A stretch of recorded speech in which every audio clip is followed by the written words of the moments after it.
We are here today with Robert and Dan Zangari, I hope I'm pronouncing your name correctly, co-authors of the Legends of Kalda fantasy series, which, judging by the website, looks to be super exciting because those covers! Oh, I love the covers. They're great.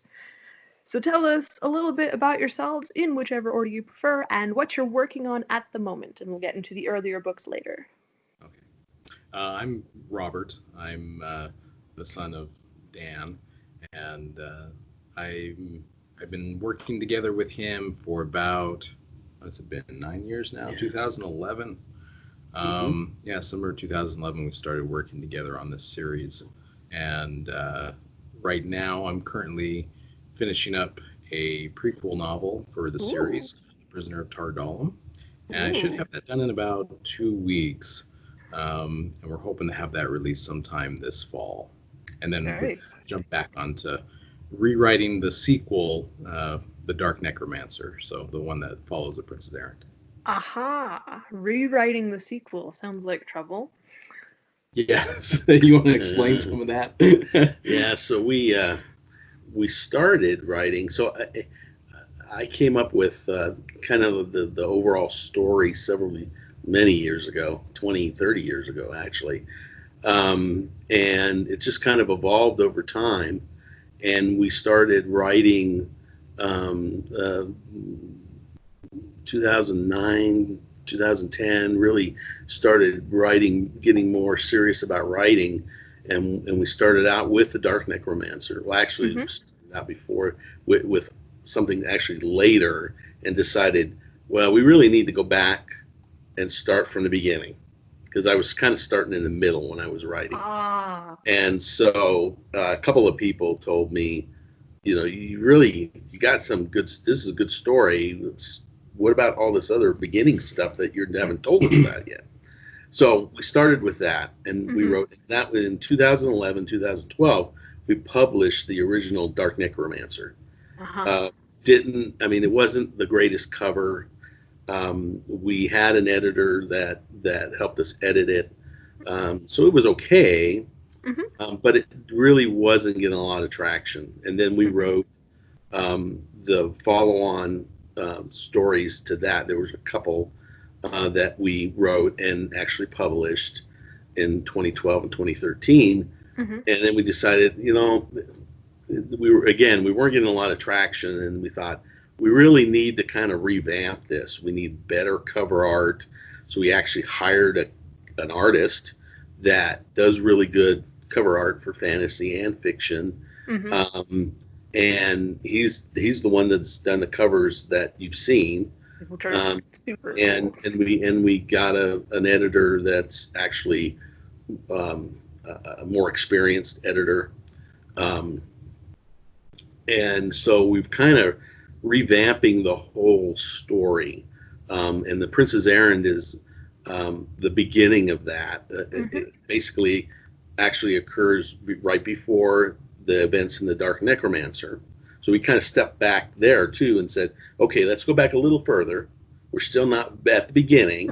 Let's get a little bit further back and get at the beginning. So we started that with The Princess Errand.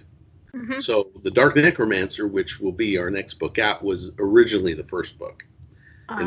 So it's now going to be the second book in the series, and so on. Part of the problem that we had when going back and doing The Princess Errand is we introduced some more characters and kind of expanded the plot line and introduced threads that said, okay, we can't just rewrite this and transpose it from the present tense to the limited third person past tense. So we're like, let's just go back. Plus, there's a huge gap between the size of the novels. The original, it was also called The Dragon's Legacy at one point. The Dark Necromancer was 110,000 words, and A Princess Errand is now 325,000 words.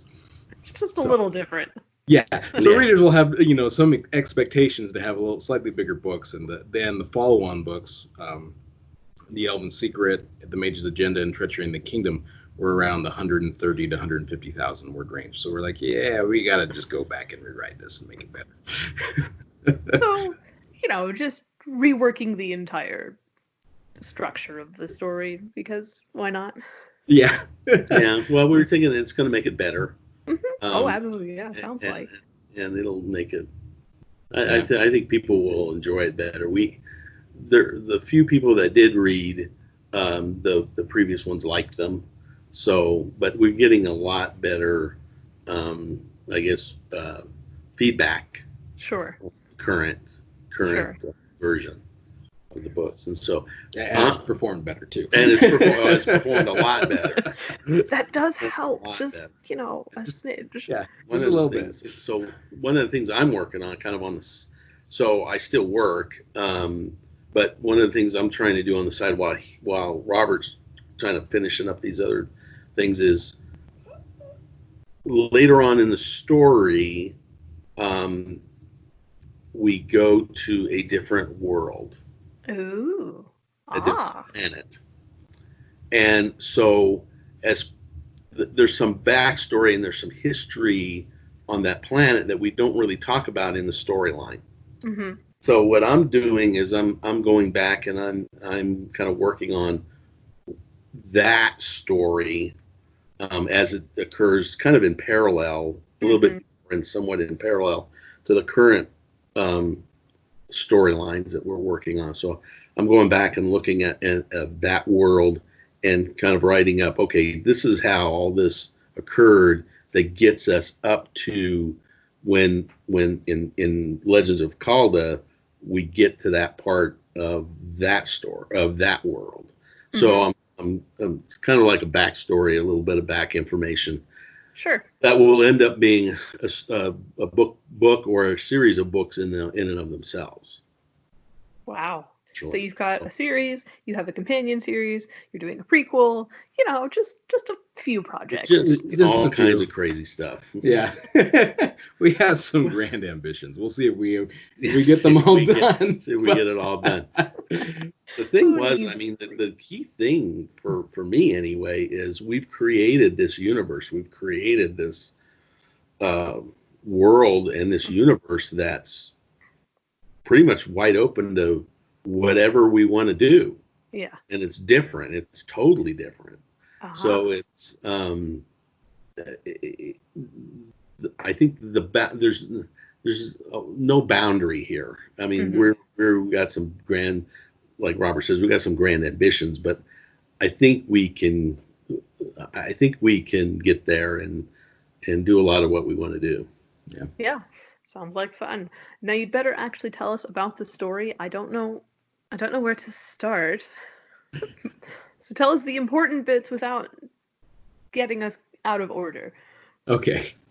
You want me to go ahead with that? Yeah. Okay. You go ahead. So the premise behind the main series, Tales of the Amulet, is the discovery of an ancient device called the Amulet of Draconic Control. And that was created during what the humans of Calda are calling the Dragon Wars. The elves call it the 1,000 Years War because it lasted 1,000 years. And it was a war that pretty much ravaged the world. And what essentially happened is there were two factions of dragonkind, and it essentially was divided between the chromatic dragons and the metallic dragons. Although there were some metallic dragons that sided with Chizareth and the other chromatic dragons. And what happened was the platinum dragons, the elves, the golden dragons, some of the humans, the channelers of Lyridia, a few of the other groups, they banded together and they created what's called the Chaldean Alliance. And they were struggling. They were pushed back to one area on Calda, which was the homeland of the elves. And eventually they created the Amulet of Draconic Control to control other dragons. And that's what pushed the tide of the war. At the very end, or at the very beginning of A Prince's Errand, we have a little snippet scene of the culmination of that war. And it's kind of, that scene lays the groundwork for the whole premise of the series, that the amulet was taken and hidden away, and it was broken up. And so the idea of Tales of the Amulet, at least for the first 6 books, our main characters, Iltar and Kornar, figuring out that there was this ancient device and going after it to try to reform it. Because there's kind of a warning that, well, one day maybe these other dragons will return, and so will their dark god. And so you need this amulet to take care of everything. And so that's kind of for Princess Errand, that's the inciting incident of the whole series, and it's them figuring out that this exists.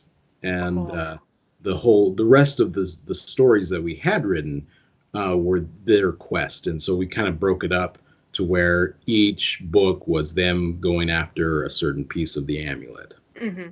So there's 5 pieces, and so throughout the first 6 books, that's them going through and piecing it back together, and we got up to we did what is now going to be 5. And we had a lot of the 6th book plotted. And then, as my dad said, he had created this other world. It's called Lorne. Actually, the continent's called Lorne. Mm-hmm. The world is called Varland by the natives, but the dragons call it Kalish. It's a realm of exile where they banished some of the red dragons. Sure. And so those books 7, 8, and 9 partly take place on that world. And then we decided when we went back and wrote A Princess Errand, we decided just to kind of tie everything up and have another follow-on trilogy that would be books 10, 11, and 12 that will kind of wrap things up and bring some of these other prequel novels and side stories to one kind of a culmination. So. Wow. That sounds really awesome. And all I can think of is Asimov's books where he's got the Foundation series and the Robot series. Yes. Yes. Oh, I love those. Those are great. Companion stories and side stories and everything just kind of comes together. Mm-hmm. Yep. It's going to be fun. Yeah. Oof. Okay. So where are you in this process if you've got several different stories on the side and the prequel you said? So this is going to take a while, I presume? Yeah.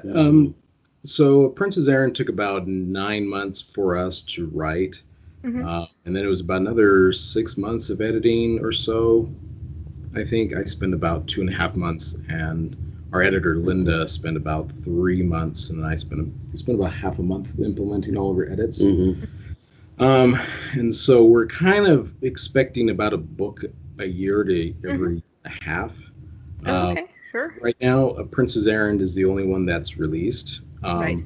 We do have a deadline to submit The Dark Necromancer to our editor on January 1st. So we're hoping by next July, June to have The Dark Necromancer released. And then we're kind of debating, well, do we want to just release ebook in print and wait for the audio production to go through? Mm-hmm. And so we're kind of waiting on that. We just got the audio produced this year with Michael Kramer, who narrated The Wheel of Time and narrates a lot of Brandon Sanderson's books. Wow. Very cool.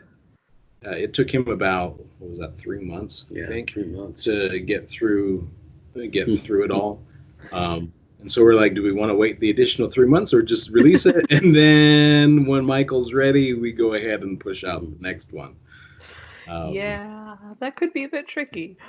Yeah, so we're like, so we're kind of unsure about how we're going to release everything just yet, but we're probably leaning closer to the release in print and ebook, and then when the audiobook is ready. So that way we can have a little bit firmer of a release schedule, and we're not waiting on too many people.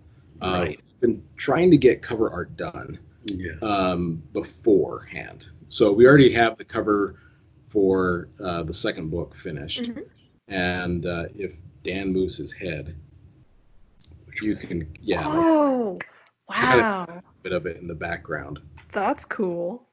But there it is, up on the wall. Yeah. Well, this is my office. I wouldn't expect you to know what's on the wall. But so we got that commission last year, actually, and so we knew what we wanted to do, and we'll probably have the next cover commission most likely end of this year, beginning of next year for book 3. Mm-hmm. And so we kind of got that ahead of schedule, and Kareem's pretty good at getting things done on time and getting things back to us. Right now he's finishing up the prequel novel's cover, and we got the rough, I think, a week ago, right? Mm-hmm. Yeah, it was about a week ago. And so then it'll take him probably another month to finish that. So I'm like, okay, by the time I finish the actual first draft and go through at least a line or a couple revisions, we should have the cover for that one done. So really, it's just the scheduling on our editor's part, and then when we can get it, all implemented and all that. So that we've had a lot of people ask, what's the release schedule? And we're like, well, we don't know quite yet, but we're hoping one a year. One a year. That's a good goal. Yeah, and they're huge books too. I mean, they're the Dark Necromancer is looking to be about 350,000 words. And just a small book. It's a little side thing. And yeah. I'm guessing just not going to change too much of Elven Secrets, because we kind of evolved when we got into doing that particular book, and we're kind of getting into the multiple perspectives and having this big, massive story that spans multiple characters. So I'm only going to add in a couple things there. So I'm guessing that one's actually going to be shorter, probably around 300. I'm hoping. Oh, just a smidge shorter, Till I get into it. He wasn't expecting Princess Erin to be as big as it was. It ended up being either. In fact, it grew. In fact, it was initially planned to be just a prequel, and I was thinking, well, probably a small prequel novel, maybe 80,000 words, because I looked at the plot line and I'm like, there's not a lot here. As far as I'm like, okay, so we got all these different, we got this tri-fail cycle and this one, and then we have the culmination of the story, and I looked at like Iltar's line, and I thought, there's no way that this could be like more than 20,000 words. I could get this wrapped up easy. And then I get into it, and by the time I finish part 1, we're already 76,000 words into it. And I'm like, I was wrong. That's great. It's just gonna be a short novel, short-ish, not so. Yeah, okay. Wow, that's impressive. Okay, so between the two of you, this whole writing process, from ideas to finished product out on the shelf, and marketing and all that such, what's the least favorite part?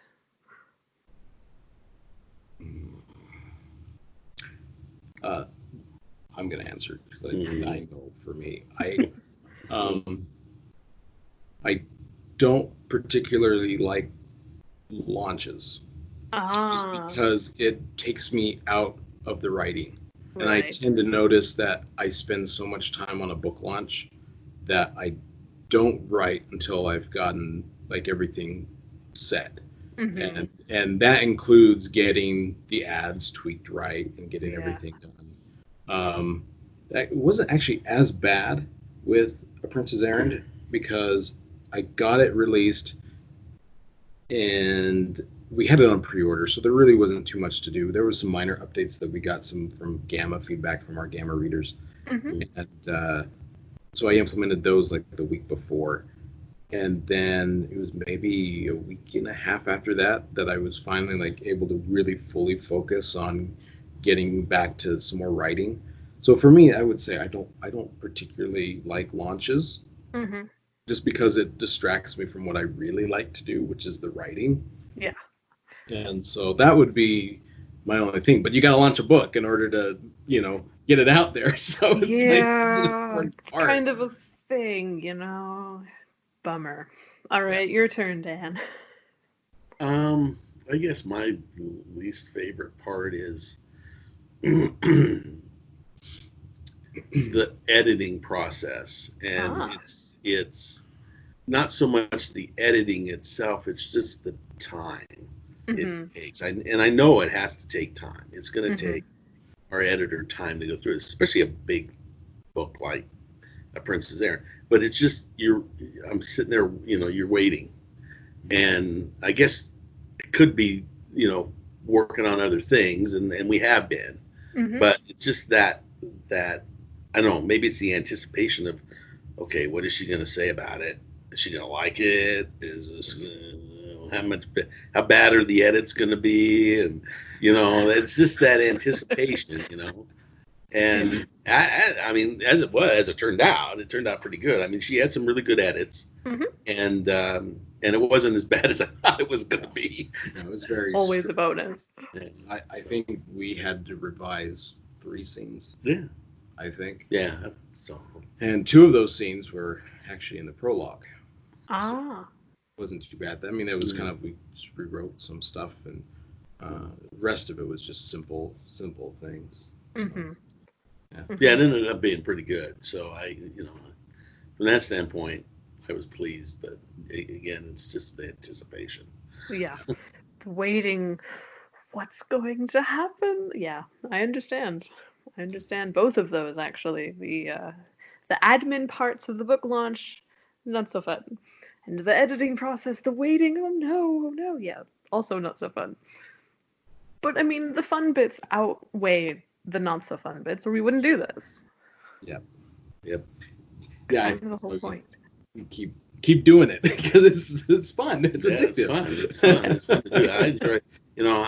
I enjoy doing this thing on our own. I mean, being independent and self-publishing. There's a lot of work. There's a lot of stuff that goes into it that people don't think about. That it can be distracting from the writing process, but it's necessary. But when you think about it and it's done, and we get a book like this that's published now, and now we've got the audio version that's out now, it's just, you look back on it and say, hey, this was great because we actually have something to show for what our work that we put into it. We have a product here that's published, and it's out there, and people seem to like it. I mean, our editor loved it. Michael Kramer agreed to. He said, "I want to see the manuscript." that was a funny story. So we give him the manuscript, and he reads it, and he's like, well, "Okay, I'm doing this." Well, he initially said, "Give me a couple weeks to get back with you on this." And I'm like, okay, because I had sent him and his wife the manuscript, Kate Redding, and because they wanted to see it. Because initially we wanted to have both of them read a dual narration. We opted out of that because the female perspectives were considerably smaller, and they didn't get truly introduced until part 3. So Kate backed out on that. But Michael, when he was reading it, when he got hold of it, he said, "Yeah, I haven't had time, but give me like a couple weeks that I can go through it because it's such a big book." And then 5 days later, he replied back and he said, "I love it. I'm in." Wow, that's great. I'm like, okay. If you love it, that's great. Wow, that's fun. Oh, yeah, I mean, to get through something, I'm a speed reader, so that seems fairly normal for me. But I know most people don't read that quickly, so to get through it that's really exciting. And now I'm really curious about the audiobook. Ooh, how long is it? How many hours? 40 hours and 40 hours. Oh, only 40? Okay. That's not too bad, actually. Yeah. Huh. Initially, we were thinking it was going to be, according to the whole, 9,000 words per hour. We thought it was going to be like 36 and a half, but it ended a little longer and was 40. Interesting. We're okay with that. Yeah. 40 looks a little nicer than 36. So.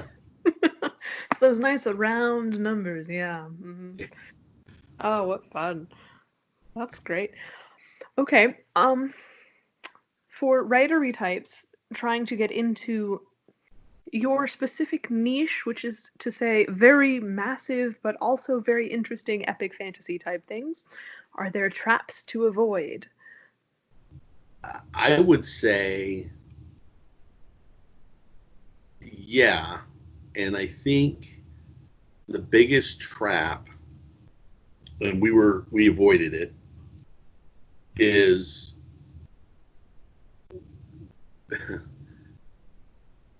being too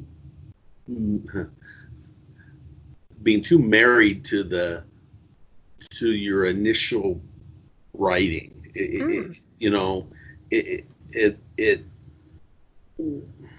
When we wrote the Dark Necromancer and it wasn't getting the traction that we anticipated that it would, and you can get discouraged at that point. And I think the thing was that we were like, okay, let's fix this. If it's not getting the traction, let's fix it. Let's make it better. And we just stepped back and said, we're going to make this better. And we'll do whatever it takes to make it better. I think the trap there sometimes for people is you write your first book, and I've heard people say, yeah, when you get done writing your first book, throw it in the trash and write something else. Oh, wow. But I mean, that's a little severe, but I think the point was that the first thing you write may not be the best thing you write. It's something to learn from. And if you're learning from it and can make it better and make things better, that's the thing to do. And the trap to avoid is basically getting discouraged because things aren't working out, and you think, well, maybe I'm not cut out for this, or maybe people are going to just hate it. And it's like, no, okay, let's try something different.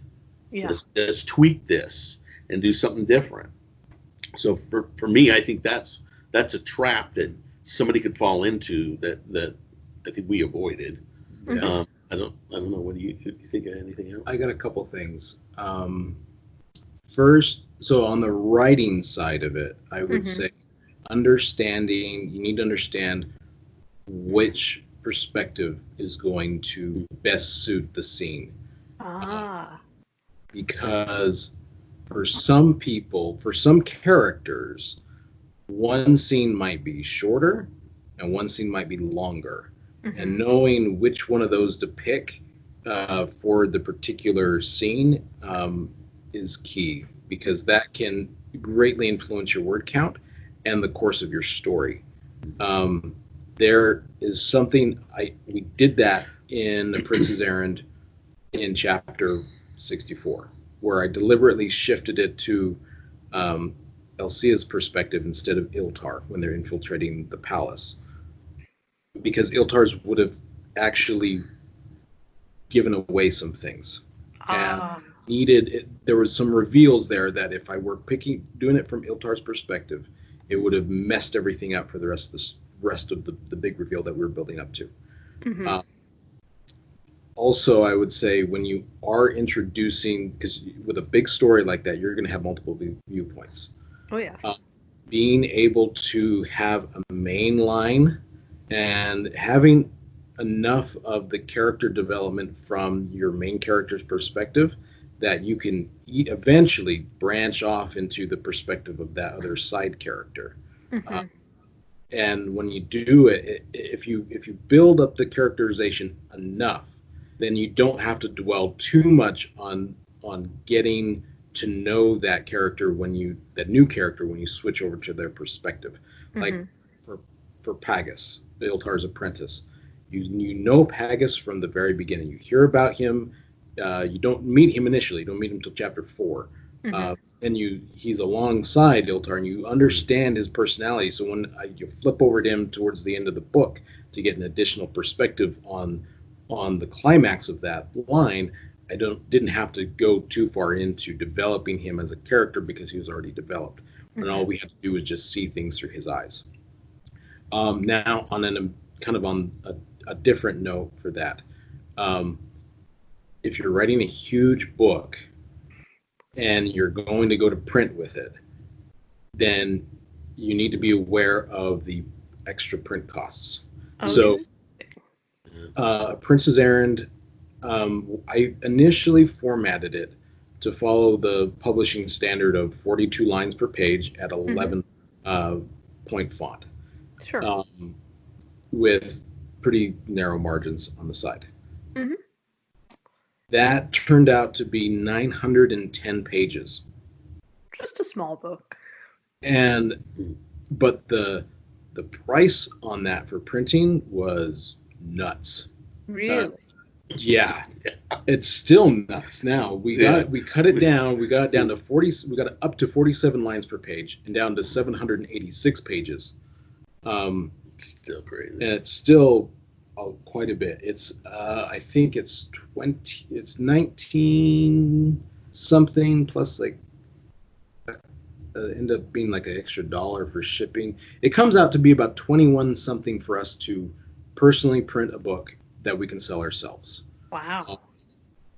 And I think the actual cost at that 910 was, I think it was at 24. So it was an extra like $3.50 more to print that size. So getting it formatted correctly in a way that's still readable for the readers and cost effective is kind of you got to find a balance there. And so it just kind of depends on how you want it formatted. And so when you're formatting a book that size, you got to be very careful about getting it manageable, because otherwise the other problem is having a book at 910 pages was going to force us to have a retail cost, a minimum of I think $41, and that was like a $1 royalty. Yeah. So, and the other thing about that too is, here's another issue with a longer print book. KDP has a maximum print size for their paperbacks at 765. Yeah. And so we can't do our paperbacks through KDP. So we have to go through Ingram or through Barnes & Noble Press. So being aware that you got to be aware that there's other alternatives there for print publishing a long book, because that's something we didn't come across at all. And we only encountered it when we started looking at printing copies for our Kickstarter. And we're like, crap, I guess we got to change this. For the Kindle versions, it doesn't matter. Same thing with the audio. It doesn't matter how big those are. But but for the print one, that can be really tricky. And so that's kind of one thing I wish I would have known before getting into it. So yeah, definitely that's a big trap, and it can, if you're using print as one of your methods of delivering your book, if you're doing book signings and things like that, that's definitely something that needs to be considered and kind of weighed, the pros and cons of having a super huge book and all that. And then the other thing, most printers, like I think Ingram Spark only does up to 1080. So even if I were to do that publishing standard, if the book's got any bigger, say we get a 400,000 word book, we wouldn't be able to print it, because that 400,000 word book is going to be like 1,200 pages. So Oh, that is, I didn't realize that they had such annoying limitations on price wise, and I knew they had size limitations for how many pages, but I didn't realize the pricing was so wonky. Yeah. It's definitely, the bigger the book, it's a lot more skewed. Which is another reason why the follow-on books probably won't be as long as the first couple, or too much longer. Yeah. Definitely the prequels are smaller. Prisoner of Tardalum is looking to only be about 185,000, so a little over half, but okay. Still a decent size, I'd say. Yeah. The perks of being an indie author. Yeah. Yes. All right. Well, it has been absolutely fantastic talking with you. I'm very interested in your book, and I'm actually tempted to get the print copy just to see what it looks like, because a lot of the indie books I get are not that big, and I'm curious. But I digress. Is there anything else you would like to add, writing related or not writing related, or to do with a Tuesday? What do you think? I think if for any writers out there that want to publish and get their stories out, you should just keep writing. Keep at it, hone your craft, and the more you write, the better it's going to get. Mm-hmm. And so, and if there's authors that are, if any of these writers are not seeking the indie route and they want to go traditional, just keep plugging away at your writing. If you're getting rejection letters and things like that.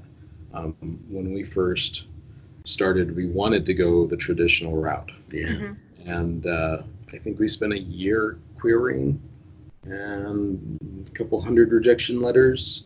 We had one offer, but they wanted to split the book in half. Because the original Dark Necromancer we did was essentially the Dark Necromancer and Elven Secrets together. And then eventually we did follow their advice and split the story, because there was a good break there. But that, back to my point, just keep pushing. If you never know what's gonna, come down the road, and always just, keep trying to write, because that's important. Yeah, if that's your passion, keep at it. Mm-hmm. I think eventually things will work if you just don't give up. Yeah. And then if anyone's interested in following us, our website is www.legendsofkalda.com, KALDA. Mm-hmm. And then you can find us on Facebook as well. We have a Facebook page that's Legends of Kalda, KALDA, that you can find. We post most of our social media and anything book related there, and then our respective profiles. You can just find me at Robert. I think it's Robert.Zangari is my username handle. Yeah, mine's Daniel.Zangari. Okay, great to know. And I will be sure to put all of these links in the description box, because spelling. Yes. Yes. Especially with funky last names like ours. So. Yeah, I know. Yep. Mm-hmm. Spelling is fun, especially when you've got phones and the keyboards are just like itty bitty. No. Links are in the description box. All right, well, have an absolutely fantastic day. I look forward to reading your book as soon as I get around to it with my very massive TBR list. But it will happen eventually, so hooray. Also, the cover design is just great. Thanks.